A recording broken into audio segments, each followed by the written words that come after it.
We are here for a topic, the post-pandemic happiness advantage, part 1, financial. I'll say that again so you have a chance to write it down if you haven't already. The post-pandemic happiness advantage, part 1, financial. I said since speaking of 2019, because the first time that I taught the happiness advantage as an adaptation for our community of highly sensitive entrepreneurs and leaders was at an in-person retreat in spring 2019. However, so much has shifted and changed since that time, bringing us to the value of a return to this most important topic. Again, the post-pandemic happiness advantage, part 1, financial. American author and poet E.B. White wrote, "I arise in the morning torn between a desire to improve or save the world and a desire to enjoy or savor the world. This makes it very hard to plan the day." What is the happiness advantage? The happiness advantage is a psychology theory that draws a connection between personal happiness and professional success. Let's write that down. A connection between personal happiness and professional success. This idea proposes that the happier people are, the more successful they will be. The research is driven by Harvard researcher Shawn Achor, who also wrote the book, The Happiness Advantage. So some quick stats from Shawn Achor's research. In one study, preschool children were separated into 2 categories, Group A and Group B. Group A were taught how to build blocks with basic instructions. Group B were taught to build blocks with optimistic instructions. Group B outperformed Group A by 60%, showing that happiness, optimism, had a direct effect on spatial memory. In another study, doctors who received happiness training saw their ability to more quickly and more accurately diagnose patients by 19%. In a MetLife study, their top 10% of optimists were outselling the other 90% by 89%. I'll say that again. In a MetLife study, the top 10% of optimists were outselling the other 90% of employees by another 89%. So 10% were outselling by 89%. As a result of this research, MetLife changed their hiring. They changed their hiring from focused on industry standard intelligence as a basis for hiring to levels of optimism as a basis for hiring. So not how industry intelligent an interviewee was, but instead how optimistic an interviewee was. When they made this change, the first group of new hires under this new focus of hiring optimists outsold standard first-year hires by 26%. By year 2, the same group continued to outsell standard hires by now 57%, close to double within 1 year. The research also shows your productive energy rises by 31% when your brain is positive versus compared to your brain when negative or even neutral, meaning your productivity energy rises by 31% when you are able to remain positive under stressful situations versus compared to when your brain defaults to negative or even neutral when under stressful situations. Let's take a breath in and let it out. So as I said, when I first taught the happiness advantage to a group of HSEs as part of our community, and many of you were there at an in-person spring training retreat in 2019. I had read the book and realized that my tendency, my natural tendency, was towards the opposite, the complete opposite of the happiness advantage. Now, at that time, I had undergone 2 surgeries in 2 years. But if I was honest, which I chose to be in my inquiry at the time, my tendency to default to the opposite of the happiness advantage was deeper than those 2 surgeries, meaning my most immediate stress. So from there, I engaged in some practical research of members in the Business Miracles community, and I found the same. That as a community of highly sensitive entrepreneurs and leaders, there was more of a propensity, meaning an intense natural inclination or preference towards doom and gloom. Now, to me, this made sense. This tendency as highly sensitives towards doom and gloom, again, the opposite of the happiness advantage, tends to be connected to our tendency as highly sensitives to feel not enough based on years of unconscious comparison and always coming up short when comparing yourself against the other 80%, the non-highly sensitives. Now, of course, as I've taught in the comparison chart and theory, that comparison doesn't even really make sense because it's apples to oranges. A highly sensitive person compared to a non-highly sensitive person. Now, what has changed since I first taught the happiness advantage? Since 2019, there has been a global pandemic, and all of the physical and psychological fallout from this once-in-a-generation experience. Shawn Achor has updated his research as a result of our exceptional times. So to me, it makes sense to update this training for our global community of highly sensitive entrepreneurs and leaders as well. First, here's what still remains the same. The happiness advantage proposes that the happier people are, the more successful they will be. This is still true.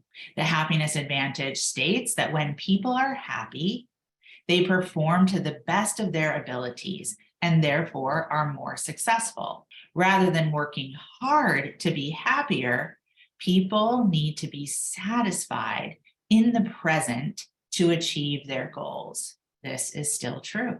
People experience happiness based on how they perceive their environment and daily activities. Achor says, happiness is not about lying to ourselves or turning a blind eye to the negative, but about adjusting our brain so that we see the ways to rise above our circumstances. This is still true.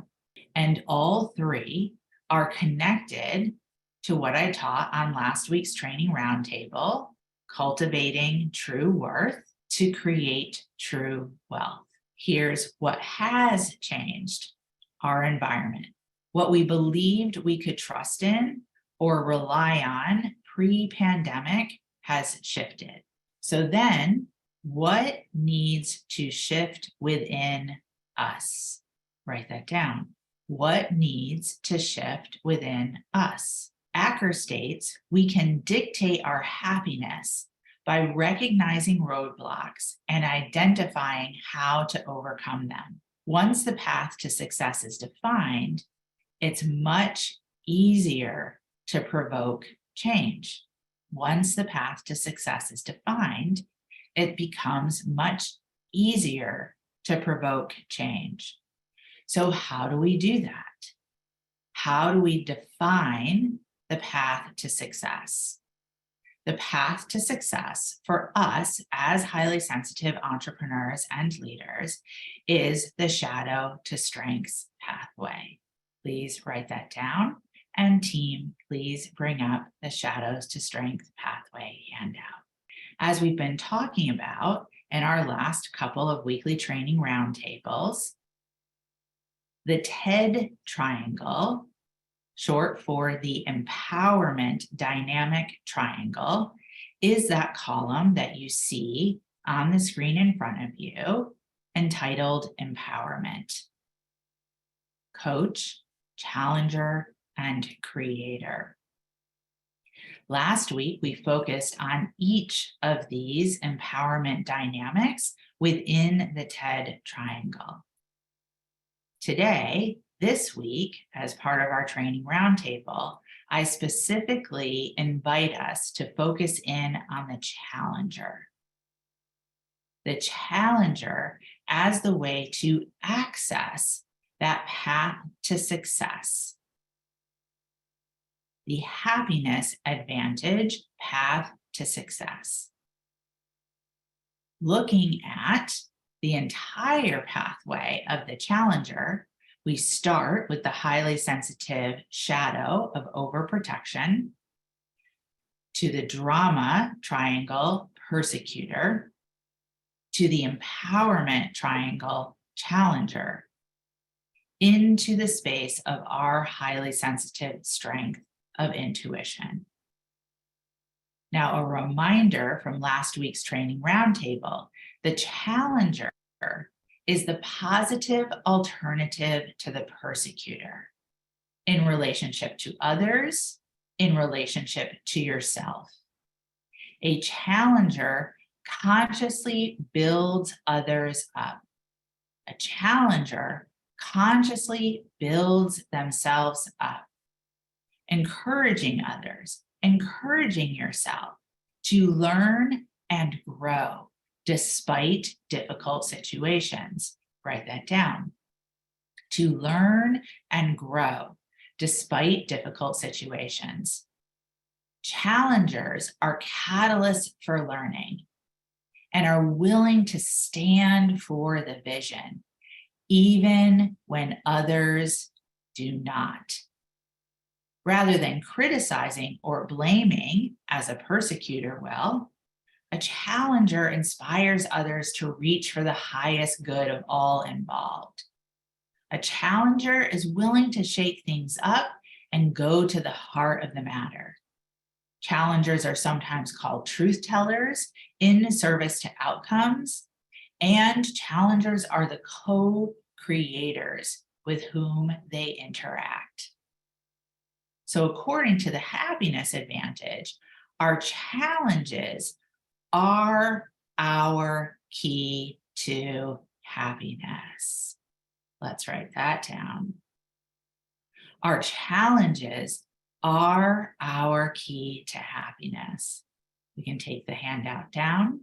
Specifically, the happiness advantage principle number 4, titled Falling Up. Happiness advantage principle number 4, falling up. This principle speaks to the kind of cliche that you've probably heard in one form or another, that failure is just finding out what didn't work. Falling up is the idea that failure is a stepping stone to success. By looking at our missteps through a positive lens, we develop resilience and get closer to achieving our goals that much more quickly. Viewing a misstep, failure as a negative will most likely lead to more failure, more missteps, which navigates us further and further away from our desired outcome, especially when it comes to financials. Write that down. Now, back to environment and what has changed since 2019. The market has changed in every industry. Write that down. And most likely will continue to change. So then the question is, will you bemoan and get caught in highly sensitive reactions to change? Or will you accept the challenge? Will you accept the challenge of what it means to be highly sensitive and lead through these times? Lead yourself, lead your family, lead your clients, lead your colleagues, lead your team. Doing the work here, as we do in the Business Miracles community, in the highly sensitive leadership training programs, doing the work here to stay continuously up to date on what is needed for you to operate optimally as a highly sensitive entrepreneur and leader, in order to be able to be flexible and fluid within the changing market and the world that we are living through. Will you accept that challenge? Now more than ever, anyone selling you a guaranteed formula of money making is selling, let's just name it, lies, because likely it will change by tomorrow. But building resiliency skills, and specifically resiliency skills as a highly sensitive entrepreneur, as a highly sensitive leader, through our weekly training roundtables, and then how to apply the resiliency within the track trainings is lifelong success. It is the way through the shadow to strengths pathway. It is that path to success. It is the path to success that will support you in being able to navigate change and reach your goals in spite of. It is the path to cultivating happiness, true worth, no matter what.